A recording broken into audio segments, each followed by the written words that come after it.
हमारे चैनल को सब्सक्राइब करें और नई अपडेट्स के लिए घंटी के बटन को जरूर दबाएं।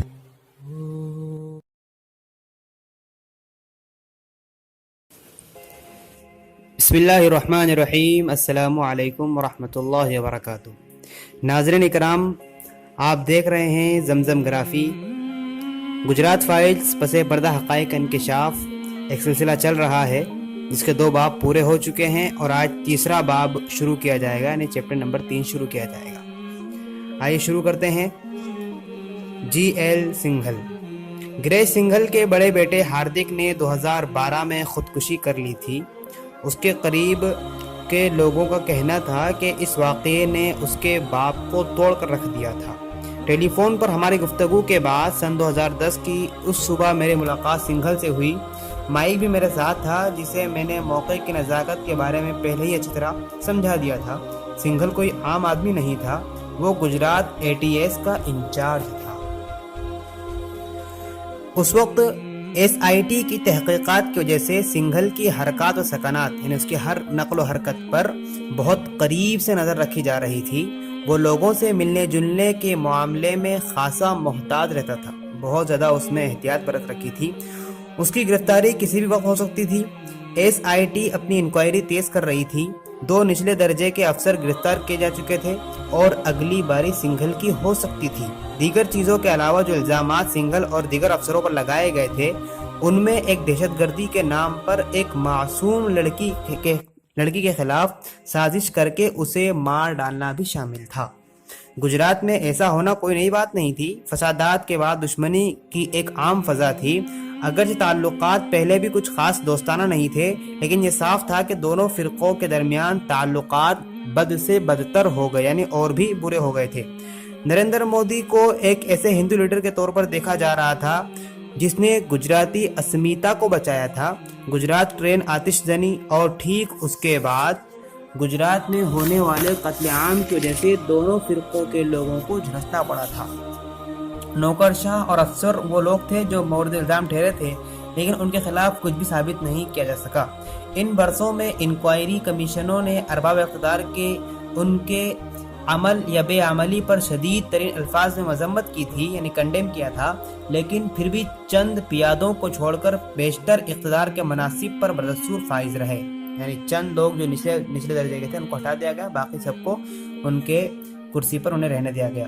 शायद इसी से शह पाकर गुजरात में इनकाउंटर का एक सिलसिला चल पड़ा, जिनमें से अक्सर फर्जी करार पाए। उन्हें फर्जी करार देने वाला कोई और नहीं बल्कि भारत की अदालत उज़्मा थी, यानी सुप्रीम कोर्ट था। ये सब इनकाउंटर ये दिखाने की कोशिश में किए गए थे कि गुजराती अस्मिता के सामने खतरा मंडला रहा है। गुजरात के फर्जी इनकाउंटर में एक घिनौना पैटर्न नजर आता है। समीर खान पठान, सादिक जमाल, इशरत जहां, जावेद उर्फ परनेश पल्लई, सोहराबुद्दीन, तुलसीराम प्रजापति, ये तमाम गुजरात में किए गए चंद ऐसे इनकाउंटर हैं जिनके मामलात मुल्क की आला तरीन अदालती इदारों में ज़ेर समाअत है, यानी वहाँ सुनवाई चल रही है। इन मामलों पर सरसरी नजर डालने ही से बारीकी से तैयार किए गए मंसूबों के साथ कत्ल की दास्तान का पर्दाफाश हो जाता है। दिसंबर 2011 में मैंने तहलका में अपने एक मुफस्सल इंकिशाफ में लिखा था। वो लिखती हैं कि अलबत्ता गुजरात के फर्जी इनकाउंटर को खास तौर पर जो चीज़ परेशान कुन बना देती है वो है इन इनकाउंटरों के बारे में वो वहशतनाक और बेबुनियाद प्रोपेगंडा जो उनके बारे में फैलाया जा रहा है।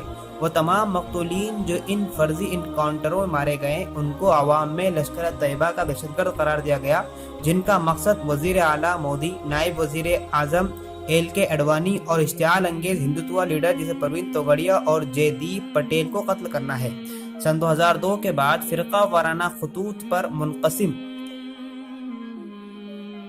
गुजरात में इस तरह का बेबुनियाद प्रोपेगंडा पेट्रोल को माचिस दिखाने के मुतरादिफ होगा।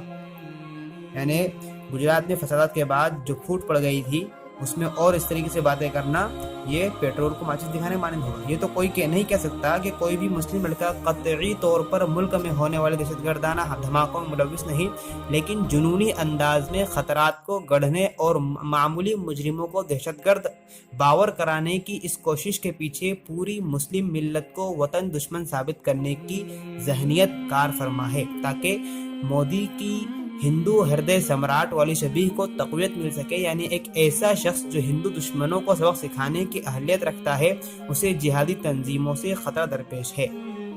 اس سے قبل تہلکہ میں شائع شدہ ایک اسٹوری میں ثابت کیا گیا تھا کہ سہراب الدین، جو ایک معمولی مجرم اور تاوان کی رقم وصول کرنے والا غنڈہ تھا، مارے جانے سے قبل اس کی امت شاہ سے اچھی خاصی جان پہچان تھی۔ اس بات پر بڑے پریشان کن سوالات پیدا ہوتے ہیں کہ آخر کیوں سہراب الدین کو راستے سے ہٹا کر اس پر دہشت گردی کا لیبل لگا دیا گیا۔ ملحوظ رہے یعنی یاد رہے کہ شاہ اس دوران نہ صرف وزیر داخلہ تھا جو ریاستی پولیس کے کاموں کے لیے بلا واسطہ ذمہ دار تھا، بلکہ وہ ایسا شخص بھی تھا جو مودی سے اس قدر قریب تھا کہ تقریباً درجن بھر سے زیادہ وزارتی عہدے اسی کے پاس تھے، یعنی منصب اس کے پاس تھے۔ بدنام زمانہ پولیس افسر ونجارا بھی امت شاہ سے بہت قریبی روابط رکھتا تھا، اسے بہت قریبی سمپرک تھے۔ تاہم 19 سالہ عشرت جہاں کے بے رحمانہ قتل کے معاملے میں سنگھل ان دنوں مشکل میں تھا۔ دیگر فرضی انکاؤنٹروں میں اس کا کردار محض متعلقہ تفتیشی ٹیم کو گمراہ کرنے تک محدود تھا۔ اس صبح میری ملاقات گریش سنگھل سے ہوئی۔ میں اس کے سخت پہرے میں گھرے آفس میں مائک کے ساتھ پہنچی۔ اس کا آفس احمد آباد کے شاہی باغ علاقے میں واقع تھا۔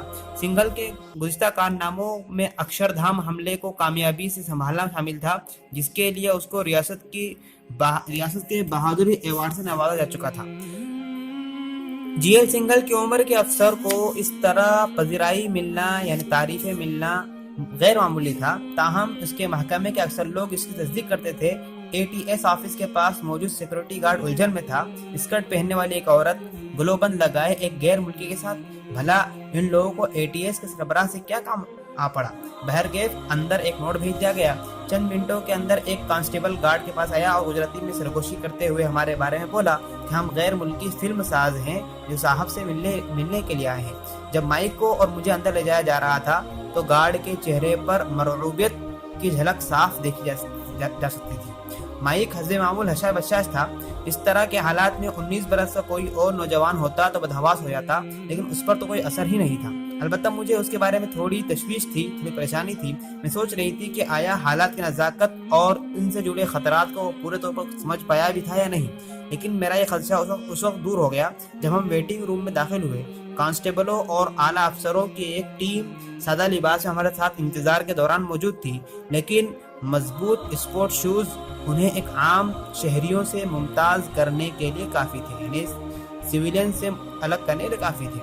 ٹیلی ویژن سیٹ اپ پر بالی ووڈ کی کوئی فلم چل رہی تھی جو مائک کی دلچسپی کا سبب بنی رہی۔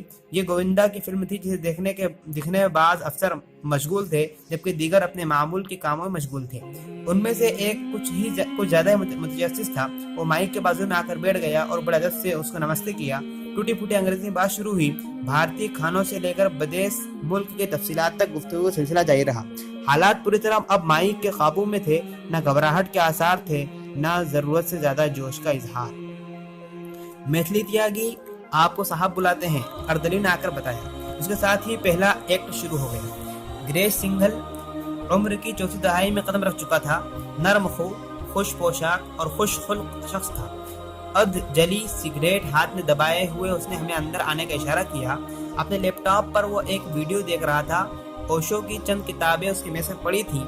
آپ اوشو کو مانتے ہیں؟ بیٹھتے ہی میں نے سوال داغ دیا۔ میں نے بڑی احتیاط سے اپنی ڈائری میز کے سر پر رکھی۔ ویڈیو ریکارڈر اسی میں لگا ہوا تھا۔ پہلے میں نے سوچا کہ خفیہ طریقے سے گفتگو ریکارڈ کرنے سے قبل میں اپنے سبجیکٹ سے اچھی طرح تعارف حاصل کروں گی، لیکن سنگھل کے بارے میں مشہور تھا کہ وہ ایک متلون مزاج شخص تھے، یعنی رنگین مزاج شخص ہے۔ اگر اس نے کوئی اہم بات کہی اور اس وقت میرا ریکارڈر میرے ساتھ نہ ہو تو کیا ہوگا؟ اور اگر اس نے اگلی بار ملاقات کا وقت ہی نہ دیا تب کیا؟